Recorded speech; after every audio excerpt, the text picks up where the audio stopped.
Foster daughter reported my biological daughter for having Dr. G's, which were actually Skittles, triggering a police investigation and a family crisis. I, 34F, have been looking after my foster daughter Mary, 13F, for over a year, ever since her parents overdosed on drugs. I also have a biological daughter Lila, 12F. Mary and Lila mostly get along, although there have been some minor arguments. A few weeks ago, the police came to Lila's school. Someone had sent an anonymous message to the school saying that Lila was in possession of drugs.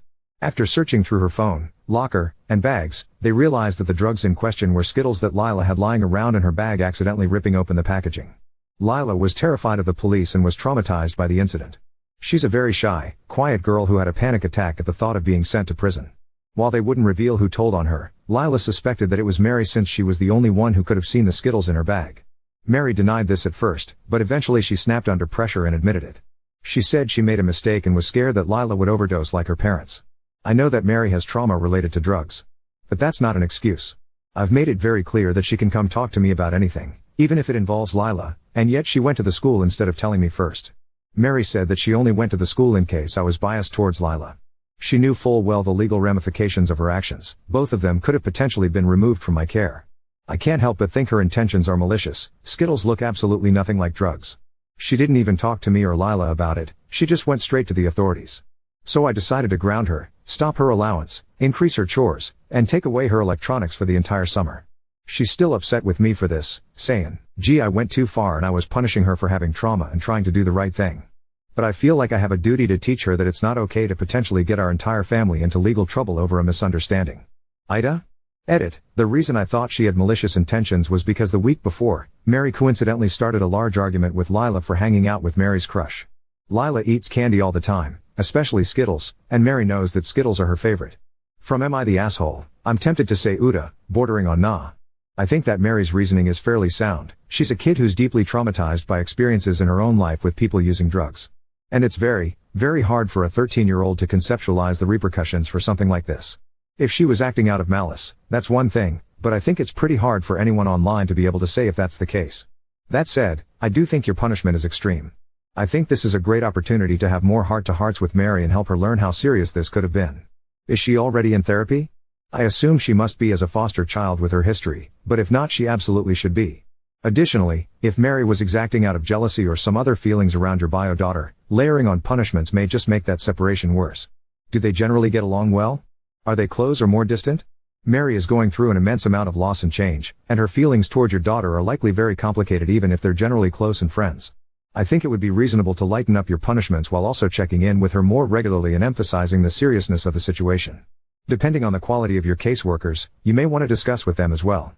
I feel like the school handled this poorly and that's who OP needs to be dealing with. If a student reported a kid having drugs and that kid is usually quiet and well behaved, it seems like a huge jump in logic to immediately call the police before even attempting to speak to her parents. So OP needs to give the traumatized child some grace and turn her frustration on the adults who caused her bio daughter to be traumatized and humiliated by the police. The school failed her child. Isn't the school a mandated reporter? Once Mary said Lila has Skittles or drugs in her backpack. The school had no choice but to report it. Mandated reporter requirements are for abuse and neglect, which was not the case here. And it is for reasonable suspicion, not hearsay. They certainly should have investigated the situation but wouldn't be required to report the incident, particularly as it would have turned out the other child did not tell the truth. From Am I the Angel? I refuse to cast judgment because this is a situation above my pay grade, but I have definitely seen cases where traumatized children have weaponized what they learned from abuse to hurt other people. I have also seen cases where traumatized children act protectively and in irrational ways due to their past abusive experiences. It could go either way. Emo and OP needs to tread carefully to figure out which is happening. I don't think this is something that OP or any of us can figure out without a therapist involved. I mean, I've seen a few that might look like them, somewhat, from my time working at a rehab clinic, but that's some weird shit that I doubt a teenager in middle school would have. Edit. I remembered phenelzine, antidepressant, looks somewhat like an orange Skittle egg, and that's something a teen might have. Doesn't make me believe it anymore though, cause this story is just a load of bullshit all the way through update 1. After receiving thousands upon thousands of comments, I would like to say that I realized my mistake. I wasn't taking into account the immense amount of trauma Mary has gone through at such a young age, and the effect it had on her actions. I had a tough, but necessary conversation with both Lila and Mary. We had a heart-to-heart, so that both girls could hear from each other's perspectives.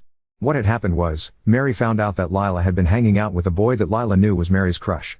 This was also the 1-year anniversary of Mary's parents' overdose, and she confessed that her grief coupled with what she interpreted as Lila's betrayal influenced what happened the following week. Mary maintains that she'd mistaken the candy for drugs, but she owned up to the fact that she'd notified the teachers, not only because she was concerned for Lila's safety, but because she believed that it wasn't fair for Lila to get away unpunished for having drugs, after everything that had happened to Mary's parents. I know I should have been angry at Mary. But seeing the response to my initial post has opened my eyes. I've been informed that traumatized children can lose their common sense after being exposed to triggers. I assume this applies even more when it occurs around the anniversary of their trauma, and this can lead them to make decisions that may sound outlandish in any other circumstances, decisions such as mistaking candy for drugs. Mary has had bad experiences in foster homes before. Several years before her parents' overdose, she was placed in foster care for the first time, before being reunited with her parents. She was in 3 different foster families and, in all of them, her foster parents favored their biological children, and they punished Mary if she told them about their bio children misbehaving. She was terrified that I would do the same, which is why she didn't come to me first. Mary acted out of pain, and I acted out of frustration without even hearing her side of the story. I lifted Mary's punishment. At that point, we still had nearly 3 weeks of summer break left. Lila has forgiven Mary, and we decided to put this incident behind us. Being a foster parent can be challenging, but I will be doing everything I can to learn from this situation and be a better mother moving forward. IDK, I think she might be lying a bit about her parents being the motivation here, and not the boy. Also, are you sure your daughter has forgiven her, and not just lost confidence in your ability/desire to protect her from Mary? What are you doing to protect your daughter if Mary tries something like this again? Yeah, this situation is a big ol' yellow flag. Not a red flag yet, no hard stop, but op needs to slow down and take time to consider the questions you've asked. Instead of marinara flags we've got mustard flags? Definitely not sunshine flags, or egg yolk flags. We need a name for yellow flags. Mustard can be a tentative stand-in. Mustard reminds me of that one story of the husband who was wildly abusive to his wife because she didn't like mustard. This isn't over. Mary is jealous of Lila and would like nothing more than to get rid of her. And why does Lila have to put up with this crap? Mary probably got punished in previous fosters for making up shit about the bio kids, not for telling on them. Have you ever known literally anyone who spent any time in foster care? Seriously?